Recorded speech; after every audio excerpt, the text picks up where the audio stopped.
मलाई केही आउँदैन। मलाई आउनेभरिको एउटा नेपाली भाषा मात्र आउँछ। म नेपाली भाषामा बोल्न सक्छु। हेलो गाइज, दर्शक नमस्कार, सबैजना सन्चै हुनुहुन्छ होला होइन। म चाहिँ आज साथीको रूममा साथीलाई भेट्न आएको थिएँ होइन। यहाँ चाहिँ एउटा हाम्रो साथी हुनुहुँदो रहेछ होइन, लक्ष्मण गिरी नाम चाहिँ होइन। साथी चाहिँ यहाँ हुनुहुन्छ। नमस्कार, सलाम वालेकुम सबैजनालाई। अब के हो भने आज हामी साथीहरू भेट भएको थिएन। हजुर, के हो भने म त नेपालबाट भर्खर आएको कि अब मलाई त जेन्जीले कुटेर खायो नि जेन्जीले। म त यस्तो ठाउँमा परेँ नि साथी, सधैँ आएर फसेको छु। म त के गर्नु, म त दुधारमा परेछ हौ, कसो गर्नु। कसरी आउनुभयो थियो साउदीमा हजुर? कसो कन्ट्याक्टमा आउनुभयो थियो? है अब कन्ट्याक्टमा भन्दा पनि मलाई त जेन्जीले कुटेर खेलायो नि, जेन्जीले कुटेर खेलायो मलाई। अब यसपालि घरसर पनि छैन, के पनि छैन, दुधारमा परेँ म त। भनेपछि चाहिँ हाम्रो त्यो सुदन गुरुङले चाहिँ हो त्यही सुजन गुरुङले मलाई कुटेर खेलायो जस्तो लाग्छ मलाई चाहिँ। अब के हो भने सबैजना घरभित्र छिरिहाल्यो, मलाई त कुटिहालेँ। म त के गरौँ भएर भाग्यो। म त चोरतिर पो भागेँ त। मलाई त आर्मीहरूले यसो थाम्छन्, यताउता जान्छन्, हेर्छन् है।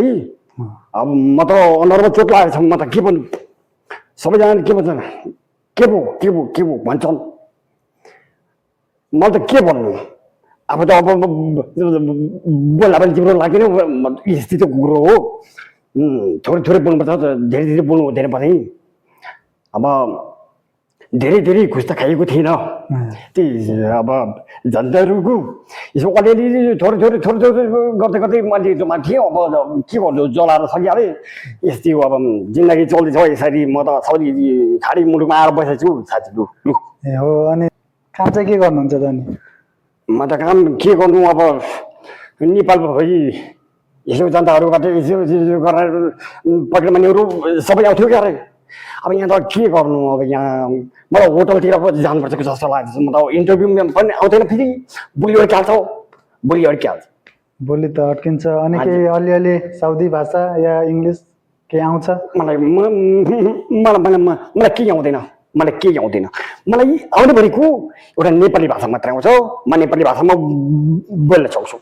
नेपाली मात्रै हो? हजुर। त्यसो भए त अनि साउदीमा त मुस्किलै आउनुभयो रहेछ। यहाँ त कामकुम त धेरै गाह्रो छ। अनि खर्च पानी कसरी चलिरहेछ त हजुरको? अनि खर्च पानी त अब के गर्नु,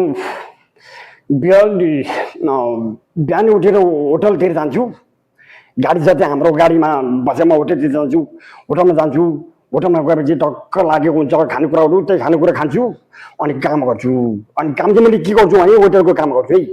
होटलको काम के हुन्छ भने तपाईँहरूलाई त थाहा छ जीवनमा, तपाईँहरूले गर्नु भएको होला। अब कुरो त्यही हो। म त धेरैजनासँग बोल्दिनँ पनि, आफ्नै काम गर्छु, आफ्नै हाल्छु। अनि फेरि बेलुका आउने बेलामा भात खाएर आउँछु। त्यति भए पुग्छ मलाई। पुग्छ। त्यो पैसा पानी चाहिँ केही चाहिँदैन फेरि? पैसा पानी त अब होटलले दिएकै छ नि, यसो अलिअलि।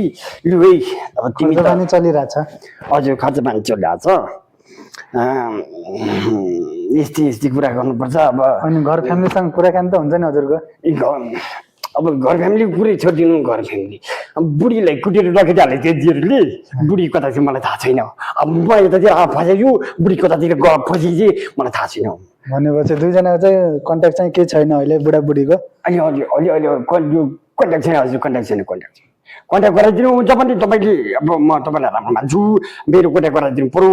अब बुढी कहाँ हेर्नुहोस्, अब तपाईँको बुढीसँग कन्ट्याक्ट गराउनु चाहिँ म होइन मभन्दा चाहिँ मेरो यो पब्लिकहरूले चाहिँ गराउनुहुन्छ होइन, साथीहरूले होइन, सबैजनाले होइन।